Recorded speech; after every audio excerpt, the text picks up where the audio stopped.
So the county that I bought this property in is the biggest county in Idaho. Okay, it's Ada County. The capital is Boise, which is in Ada County. And I actually used to live in that county for about 7 years. I also knew that this was a thriving market. So in Idaho, you've got people from all over the West Coast, in California, in Washington, in Oregon, even in Texas, where you've got people that are getting priced out of their local markets that are starting to move their way, more inland into states like Idaho, like Utah, even Colorado for that matter. And it was close to me. I knew people there, and so I didn't go up there before the auction. I did actually go and take a look at the property after I was the winning bidder.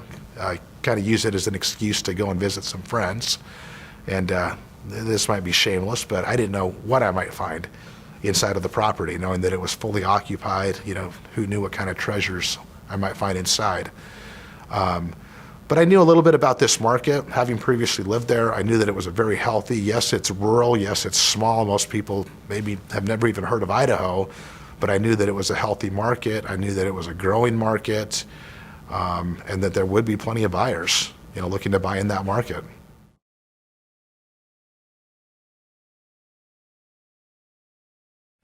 The one thing I've learned from one auction to the next, is you have to forget everything.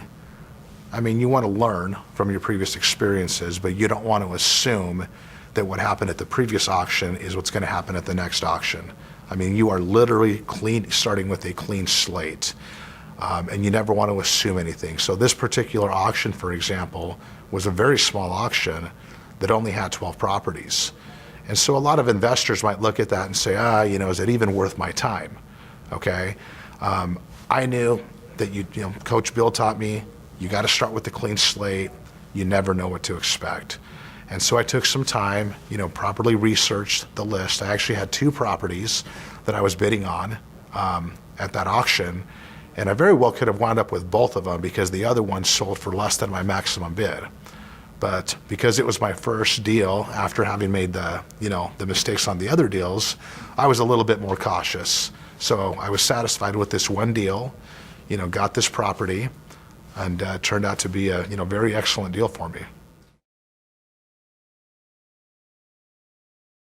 All right, so the next property that I did, I went back to Washington. This was in Kitsap County once again, and I picked up a home, well, 2 homes actually, 2 manufactured homes on a 5-acre parcel in Bremerton, Washington. Even came with a tarp. And so I picked this up for a total of $81,570. Now again, before I even bought the property, I was prepared. I knew what it was going to sell for. I had local feet on the ground, an expert, right, an agent that went and looked at the property.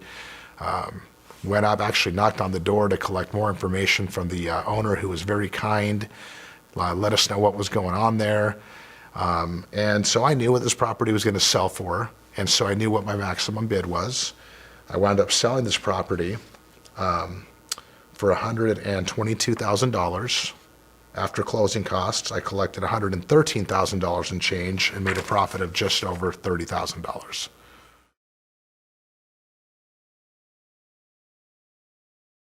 For this specific auction, I was already registered because I had already registered the previous year, okay, for Kitsap County. In fact, you don't register for this specific county. In some scenarios, you just register with their the auction company that they use, that they basically contract to manage and conduct the auction. So in this case, it was a company called Bid for Assets. So the website's very simple. It's bidforassets.com. You register one time, and it's free. And then from there, then you have the ability to go to the website or even receive notifications, and they'll let you know when every single auction that they're doing is taking place, which is great because I don't have to do a whole lot of work. I just get an email, sometimes weekly or bi-weekly, that's telling me, within the next 2 weeks or in the next month, we've got this county and this county and this county and this state that are going to be conducting auctions.